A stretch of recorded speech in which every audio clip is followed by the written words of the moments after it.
Um, I knew something was off about this guy. I just wasn't 100% sure of how I was gonna put my finger on this guy. But I was still trying to give him the benefit of the doubt because he was making some valid points that I can actually relate to, and I completely understand where he's coming from. So I've seen a lot of people, a lot of black people actually, come at him like crazy, like just like saying that he's all talk and no show. He had a lot of people. Okay, so how can I say this? He keeps vouching and saying that he wants to help black kids in the black communities by opening a school for them, and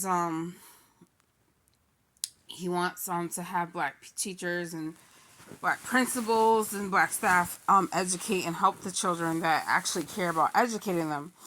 And he was talking about the school system is failing the kids. LeBron James, the basketball player, he has an all black school, I believe. Yeah, he has a school for black kids.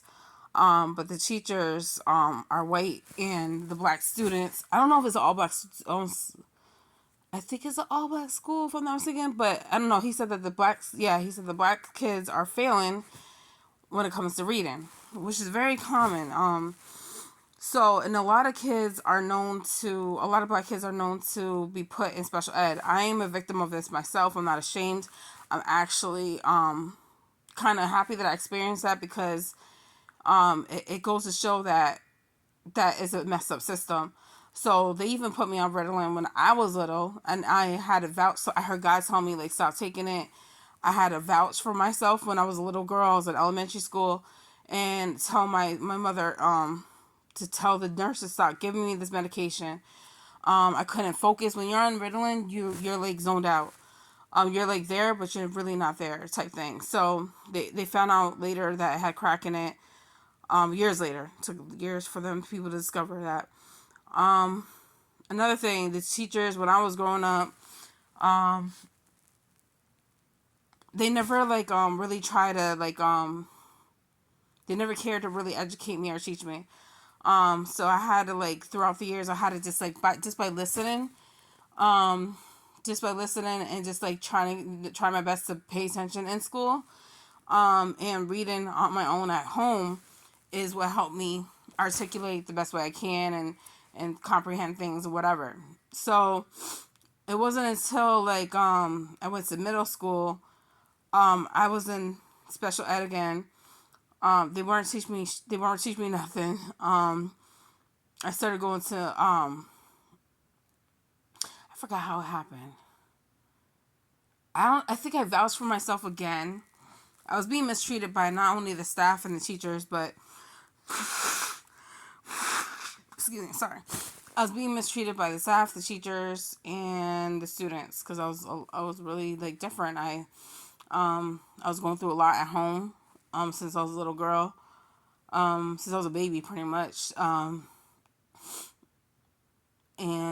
when I was like missing school and certain things I was going through, they would question it, and then I'll tell them like, hey, I'm late because whatever, whatever, and they're like, stop making excuses. I'm like, yeah, I'm not making excuses. It's true.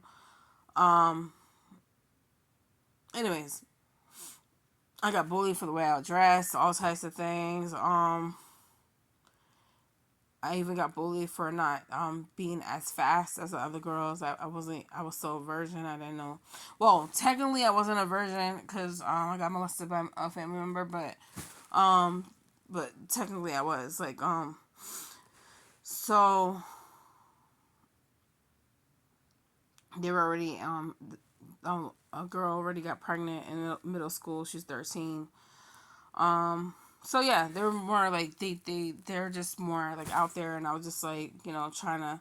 I wasn't trying to aim to be popular because I could see how like vicious they can be and catty, but I was aiming to just really really try to do my best in school. I actually always loved learning, even though I was having a hard time.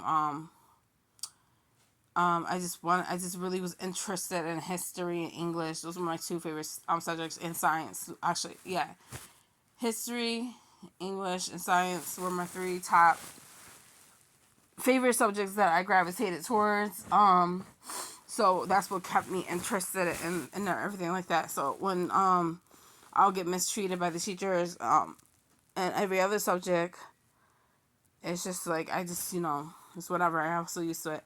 So eventually, like when I was able to, like I said, was when I was able to, I guess other teachers noticed that like I didn't belong in special ed. And so I was still home. I still went to special ed and homeroom, and their excuse was like all behavior issues. But they said that they never see me act up. Um, they actually said that I was actually well behaved. So they still kept me in there. So then when I went to mainstream classes, I can't remember if it was the sixth grade or the seventh. I can't remember. They when I went to the mainstream classes, the teacher said, "What are you doing in special ed? Like you don't belong there. You seem very intelligent, stuff like that." Then they wanted me to go to another school. They asked me without my mom present. I was nervous. I didn't know what to say. I didn't, I should have went to the other school. It would have changed my life. But then if I would have went, my son wouldn't be here. My first son. So yeah. So then Dr. Umar, he made it seem like okay. So when I went to high school, they're gonna put me in mainstream classes, but because of the fact that I was mostly so used to a small setting, and I wasn't really getting educated by the teachers in the mainstream classes. They would laugh at me if I like read something wrong or said something wrong or whatever the case may be. Um, it was just like it was horrible. It was torture. So when I went to high school and I went to I was they put me in mainstream classes. The school was already kind of like segregated, racist and stuff like that. Is known for that. I heard it changed a lot. I don't know if it's true or this generation doesn't pay attention to it. So and it's a big school. It's like it looks like a college campus. So, oh yeah, before I forgot to mention, like when I was going through what I was going through at home, and being bullied by the kids at school, and then the teachers being rude to me, me speaking up for myself, I ended up getting kicked out of like 5 elementary schools.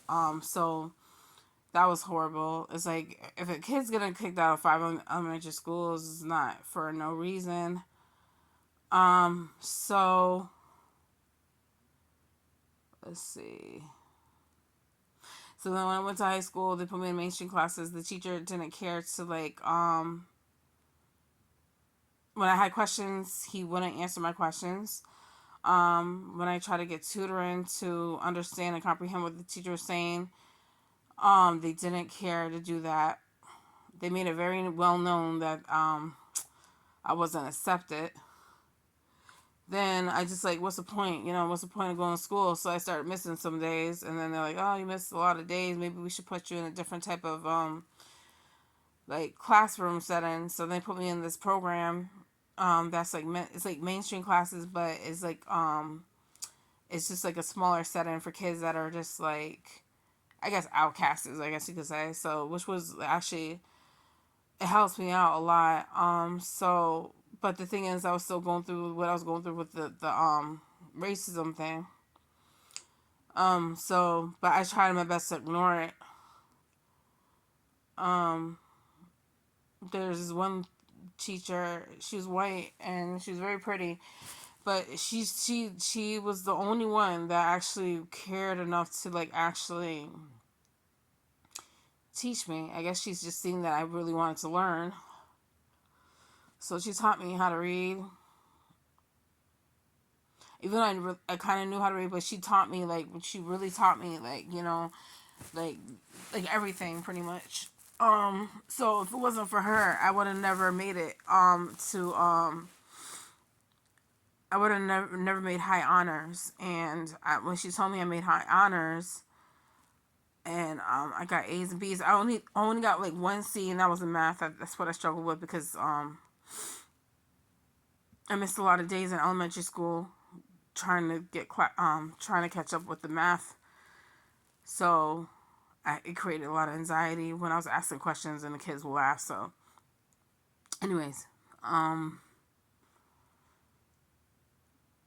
so okay, so if it wasn't for her, she was the only one that was like stepped out of herself and cared enough to teach me. So I made high honors because of her, and then it showed me like, oh wow, I'm not as dumb as I thought. Like if I put my mind to it and just stay focused, I can do it. But it didn't make it easy with like what I was going through at home and kids like um teenagers that were in my neighborhood that I thought I was cool with. I wasn't like friends with them, but I just thought that, we were just a cool like associates type thing. And then I don't know, I guess there's something about me that they didn't like, and then they started fights and whatever. That's when I started getting into fights, and that's when I realized like, okay, like I'm a really good fighter. And they kept wanting to fight because they kept losing. So it was just beginning to come too much, and that's when the whole thing of me getting locked up and everything kind of messed up my life. I tried very hard to stay out of the system. So back to Dr. Umar. Um, he had done this interview and talking about it, and he made it seem like he's very passionate about like fathers raising their kids right and fathers being in the home. Um, just like being a good representation. No, not representation. A good representation. I can't say it. Representation of a good father, a good character of a good father, especially a good black father, because as much as black men fail to admit it, they're the major problem when it comes to fatherless homes. It's very common. It's kind of sad. They make up the most craziest excuses just to not be an active father. Like, there's other ways around it. If you don't want to be with the child's mother, you could always, like, co-parent. You could fight for visitation at the court. You could get your rights. There's ways around it. I met single fathers and I met fathers that actually cared about their children, and they fought.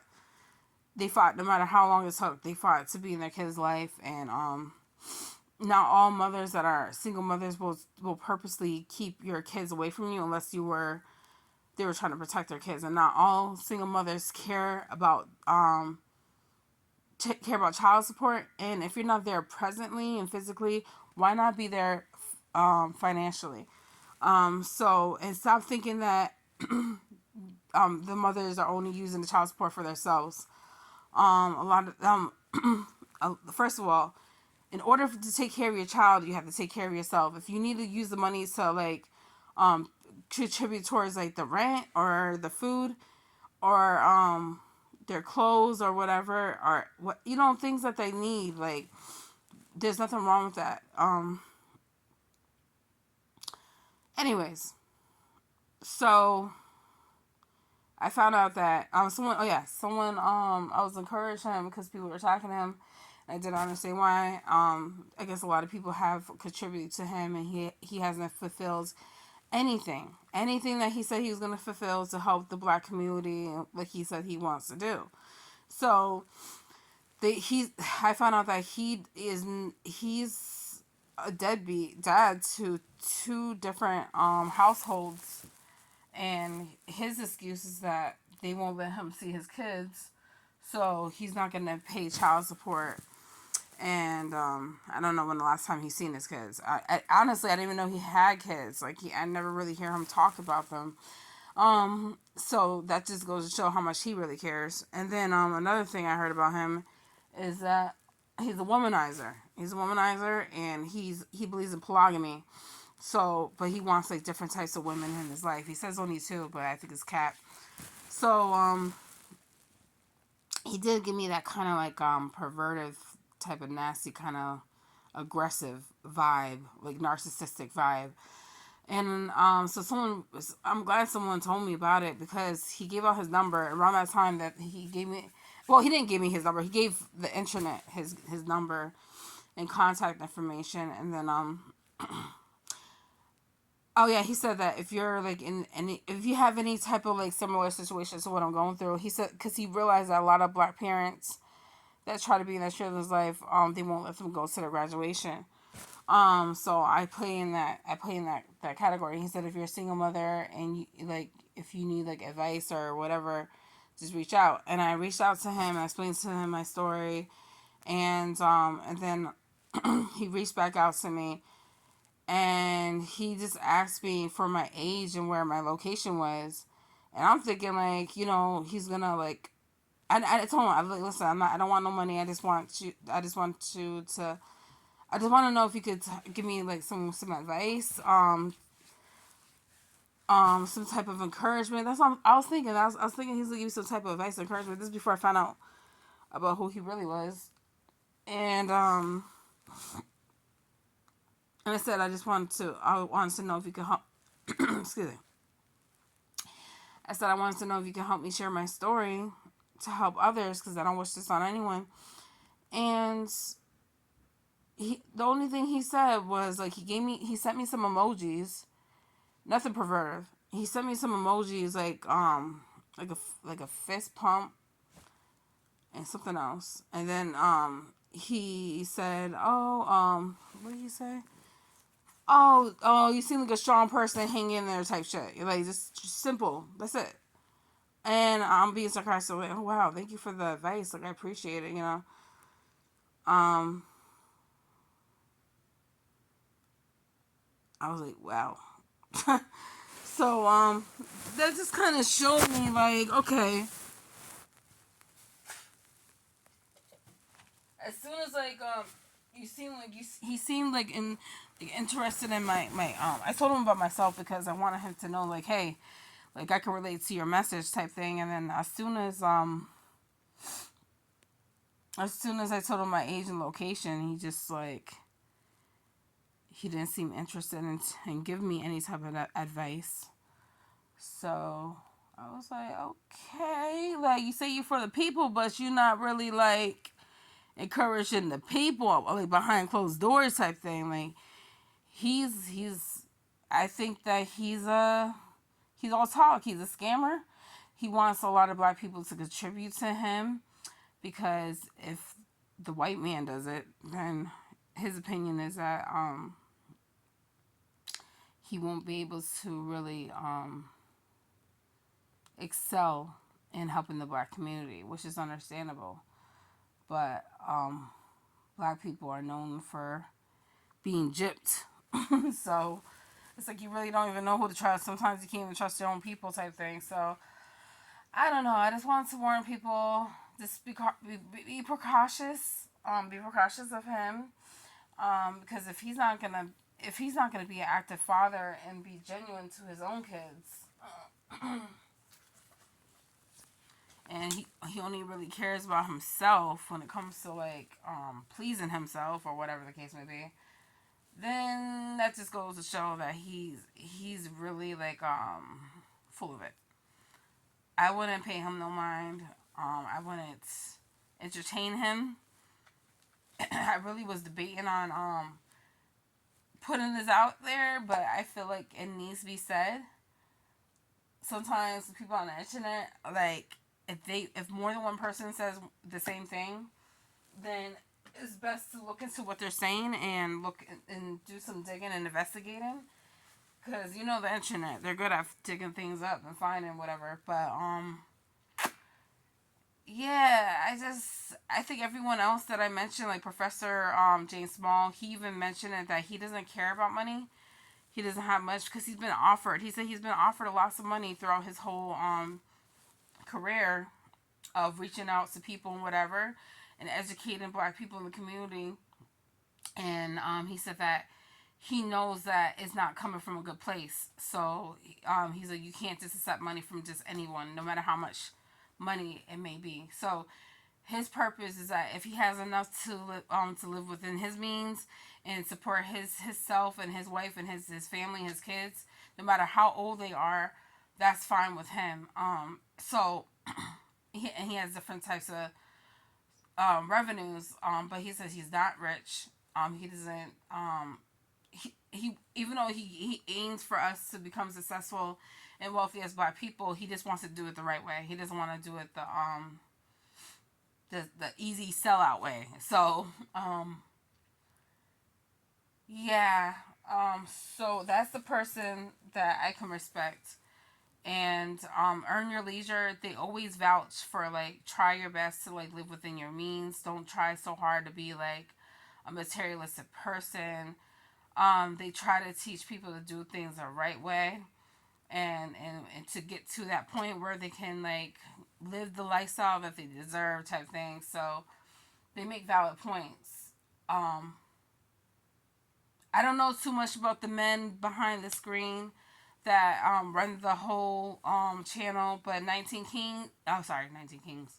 19 Keys seems like a genuine type of person. He seems like he was raised right. He understands women. He even said it himself that a lot of times I believe he was raised by both of his parents, if I'm not mistaken. So oh yeah, both his parents were married, I think, to this day. I don't know. I gotta find out. But he even says to himself that a lot of men don't really care to take the time to get to know a woman, like from her heart and her spirit and her mind and everything like that. They care more about her assets, which is damaging. That's damaging a lot of women these days, especially when they think that the man actually cares about them and is genuine. And it puts a bad stigma on the good Black men that's out there that actually do care. That's why they say there's a lot of women out there that's damaged goods, which is true. So Queen Afua, is it Afa? I can't pronounce her name. I gotta see how you pronounce it. But Queen Afua, she wrote this book called Sacred Woman. I mentioned it before. She's been through like some things and she knows how it is to be a single mother. She knows how it is to raise a son as a single mother. She knows how it is to be with like a toxic man and everything. So she understands. She has empathy for women. She actually cares about women in the community, and she cares to listen. She said her experience in other women's stories and reaching out to her for advice throughout the years, and want to learn the little things of them crying on her shoulder, asking questions, and being intrigued by like just the little things. It showed her like, okay, like wow, like I think this is good that I'm doing this. Like it just motivates her to want to teach women how to do things right. For the fact that they actually care to want to learn and they care to want to do better. They just don't know how. So, yeah, what was I gonna say about her real quick before I end this video? Yeah, I can't remember what I was gonna say. But yeah, she's real genuine. Her son, when even though like his father wasn't a good example of a good father. That's why she chose her kids over her son's father, because she wanted to protect them and raise them right. She didn't want them to make the same mistakes. But even though she had brought her son around positive Black role models of the community that can like inspire her son, motivate her son, and educate her son, he still was searching to have some type of connection with his father. So he ended up living the street life, but he says that the street life kind of like molded him into the person that he is today, because he can kind of like relate to all different aspects of people in life, which is understandable because I could relate to that. And she had mentored like she had mentored and worked with like Erykah Badu, Common, the list goes on. But Erykah Badu seems like the most person that was around. Um, that she said they learned from each other actually, because she didn't really know too much about the black culture, black history when it came to like who they really were, even though they were like trying to understand it. They didn't know too much, but throughout the years they learned more and more and more. So yeah, she's very real, down to earth type person. She's not the type of person that's gonna look down on a black woman. She's not gonna look down on anyone. She's not gonna think she's better than anyone. She's not that type of person. She wants to help women get out of that stereotype, get out of that sunken place. Which is the kind of people that you want to look up to. And like I said, 19 Keys. A lot of the men on there, they seem like they really care about black women in the community. They care about the black men. They're not the type of people to like hold information to themselves to encourage the black community, which is what we need, because a lot of black people tend to do that. It's like a competition, a race to them, like type thing, and that's not how it should be. So sorry for the long video. I just wanted to address those things. But I realized, like, you know what?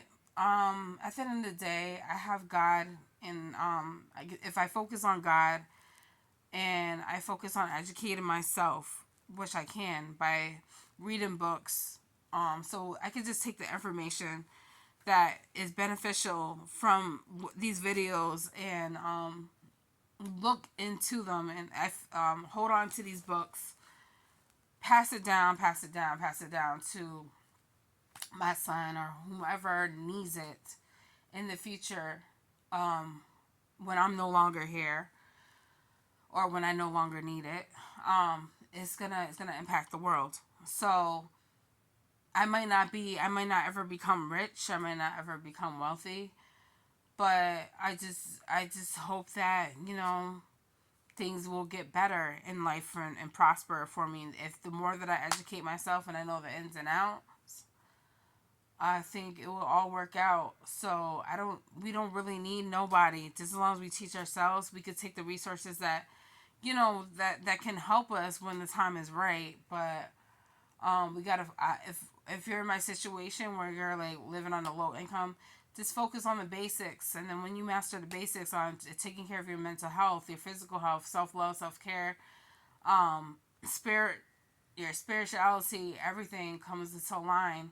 When everything comes into line and you're at that point where, you need that you're stronger, you can handle constructive criticism, you can handle negative comments, you can handle verbal abuse, you can handle all that. You know how to avoid the negativity. You know how to avoid narcissistic behaviors. You know how to set boundaries for yourself. You know how to groom yourself and become confident. You just master the things that you lacked in before. Once you get to that point, people will see that, and then the first thing that attracts a person is their appearance. Unfortunately, but it's not just their appearance. It's like it's deeper than that. They see something in you that they probably rarely ever see, so they're intrigued by that. So the way that you're carrying yourself, and they see something different. So I feel like once you do that, everything else will come into play. A lot of people that are successful, they vouch strongly for affirmations. So affirmations are becoming a trend now. It's becoming a trend for the past, I would say, 5 years or more.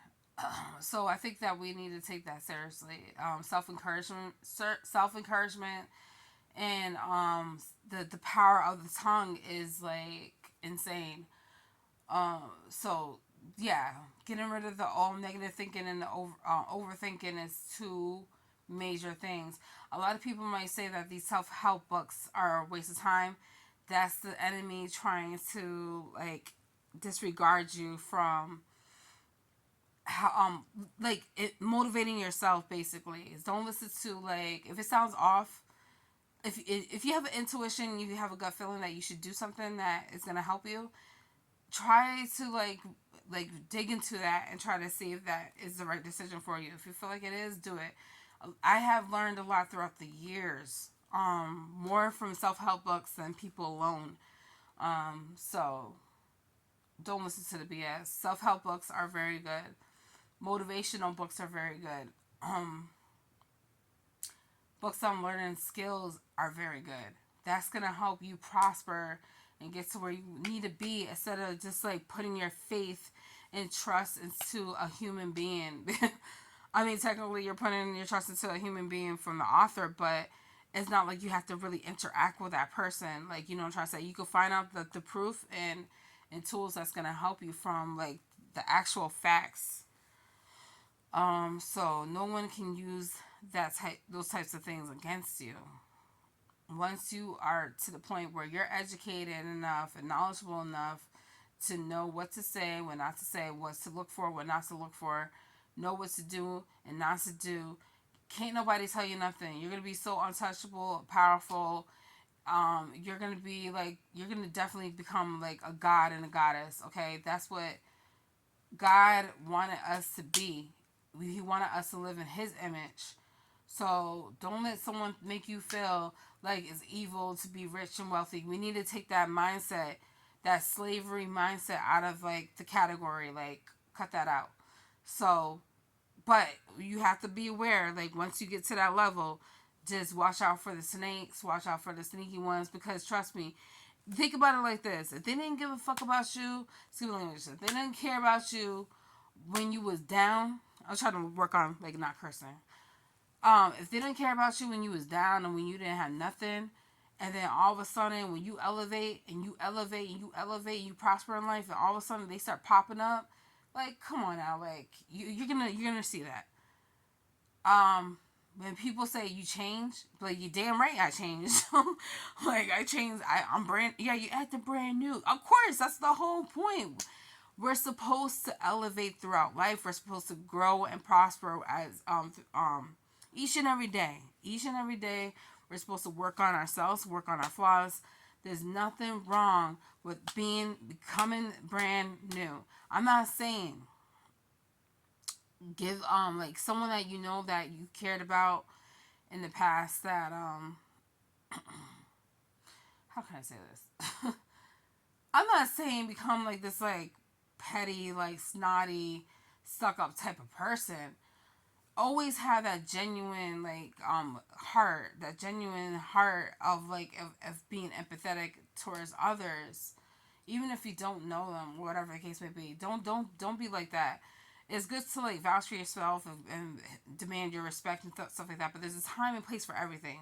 Everything is a balance. Like, if you feel like someone's disrespecting you or trying to take advantage of you, yeah, call them out.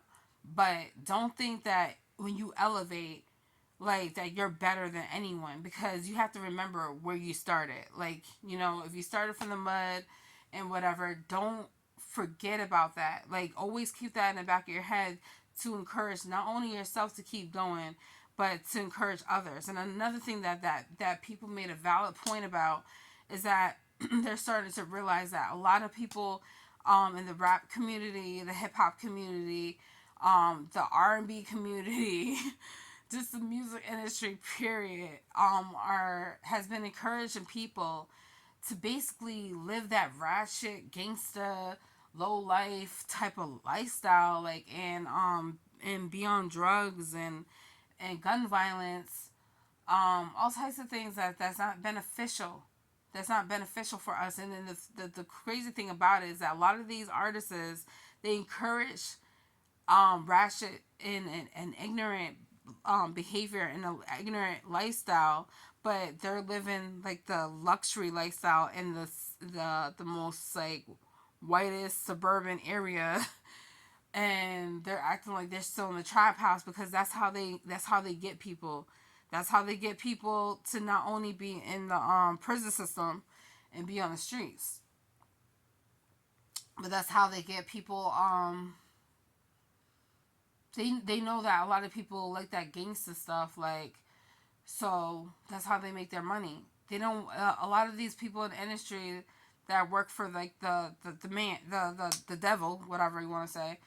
They'll tell them like we don't want you to send out positive messages to your people. Like, it's just like common, and he was trying to do that, and I forgot who else. Common, J. Cole, K Camp. He put out a positive messages for the about people in the community, and unfortunately, that's why they're not getting the recognition. So they rather these black artists encourage black people to do wrong and not right. You could still put a great rap music and hip hop music and R&B music out there for black people and put out positive messages, and it could still be a hit. You don't have to encourage them to do negative things that's gonna harm them. That's just out. That whole gangster stuff is getting old. The game bang stuff is getting old. It's childish. Like, a lot of women are starting to realize, like, I'm not wasting my time with a thug. That's disgusting. You're gonna end up in and out of jail. It's not cute. Yes, we like a man with a strong mentality, strong masculinity. Um, but we also like them to have some type of feminine ways, like where they take good care of themselves. They carry themselves well. We love a strong man that's gonna understand us, that's gonna vouch for us, protect us. We're gonna feel safe. They're good providers. We could work together as a team. A lot of men now, a lot of men and women are starting to realize that it's nothing wrong with not having any roles in your relationship. Like, it's supposed to be balanced. It's good for a black man and a black woman to be submissive and dominant. Like, as it goes hand in hand. Because the woman is good for her. Like, if her man wasn't around, that she has a little bit of dominant ways to have the courage and the strength to protect herself and her kids if her husband's not around. And then, if the woman is like pregnant, or if their wife is pregnant, or their wife is not feeling well, then the man will step in and he realizes, okay, my woman's tired, or she's not feeling good. She worked so hard today. I'm gonna step in. I'm gonna clean. I'm gonna tidy up. I'm gonna read bedtime stories to the kids. I'm gonna feed the kids. You know what I'm saying? Like, it's just like there should be no type of like traditional rules. That's all from the other man, the white man. The white man started that whole traditional thing. Because when black people came were here, that's how they operated. Because they even if you go deep into history, African Egyptians will tell you that God is man and woman. Okay, God is man and woman. He's all balance. Okay, he's balanced. That's part of who God is. Okay, the woman is a reflection of a goddess and God's mother, and then we represent the man as being God. So no one that God creates is above anyone. We all look at each other as I wouldn't say equal, but we don't put no one above the other type thing, if that makes sense. Because we look at a man as a man and we look at a woman as a woman, but it's everyone's balance. I don't know how else to say that. So African culture does not encourage being gay. They don't encourage that. Even though God is man and woman, it's just like it's when I say man and woman, I mean like I can't explain it.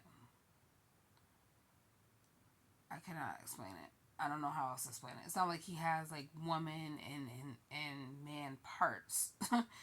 He's just like we have I think that every person on this earth has testosterone and estrogen in running in them. Okay, because we're created from both things, man and woman. That makes sense. Does that make sense? Okay, good. So it takes a man to make children inside a woman, and then we're coming from both elements, both human beings. So to create one, and in the African culture, a lot of them, honestly, believe it or not, do not believe in polygamy. They feel like it makes more sense to focus on one woman and build up that woman. That one woman could be like the best mother and wife when it comes to cooking, cleaning, everything. Um, so yeah, I just wanted to say that. I don't expect anybody to watch this, but if someone does, I highly appreciate it. Thank you so much. I'm sorry. I tried to find ways to like break down things the best way I can to explain it, but then I'd be forgetting bits and pieces, and I gotta go back to the major part of the story. But I just wanted to let people know that just focus on God and yourself. Like, don't worry about anyone else. I think that's a major problem with us. We focus on the wrong things. We focus on things that's not important at that moment. Like, and it's understandable. We feel like we don't have that much time. We want the best for ourselves and our children. But stop worrying about these Gucci bags and Louis Vuitton and material things. If you have like that one or two good purses, or we know how, come on now, we know how to improvise with what we got. So I've been rocking the same clothes for like years, because I have other priorities right now. I'm not ashamed. I'm not ashamed, and that's the problem. A lot of people try to be something they're not. I'm not ashamed because I'm doing this by myself. I don't have nobody else to help me, whatever. I'm still trying to figure out how I'm gonna get by each and every day. So, yeah, thank you.